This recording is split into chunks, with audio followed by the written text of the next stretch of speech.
বেশ কয়েকদিন আগে ল্যাপারোস্কোপিক সার্জারি নিয়ে একটা ভিডিও বানিয়েছিলাম এবং সেখানে ল্যাপারোস্কোপিক সার্জারি অ্যাডভান্টেজ ডিসঅ্যাডভান্টেজ নিয়ে বলেছিলাম।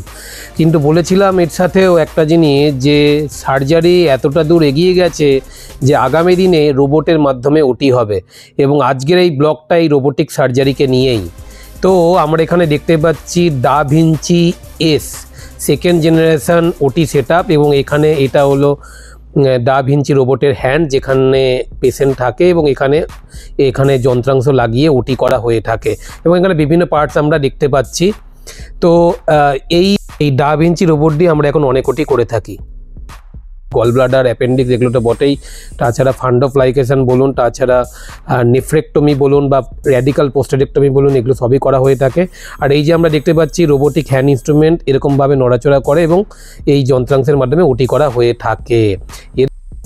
বিদেশি কোম্পানি ডা ভিঞ্চি সেকেন্ড জেনারেশনে কনসোলে বসে আমি রোবোটিক সার্জারি প্র্যাকটিস করছিলাম, এবং এখানে দেখতে পাচ্ছি দুটো স্টিকের মধ্যে সার্কেলগুলোকে ওর মধ্যে রাখা হচ্ছে এবং এই ওটিগুলো কিন্তু ওই হ্যান্ড জোনের ওখানে হচ্ছে।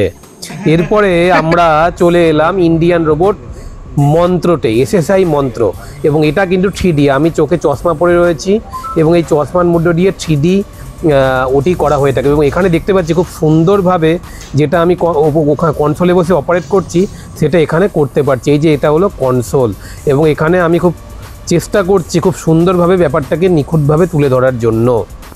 এখানে আমরা অ্যানিমেল টিস্যুর মধ্যে সুচারিং প্র্যাকটিস করছিলাম, এবং এখানে দেখতে পাচ্ছি খুব সুন্দরভাবে এই রোবোটিক্স আর্মস দিয়ে কিন্তু এই সেলাইয়ের কাজ হচ্ছে। তো যাই হোক, আজকের ভিডিওটা এই পর্যন্তই। আশা করি আপনাদের এই ভিডিওটা ভালো লেগেছে। সুস্থ থাকুন, ভালো থাকুন, আবার দেখা হবে অন্য কোনো মেডিকেল ভিডিওতে। ধন্যবাদ।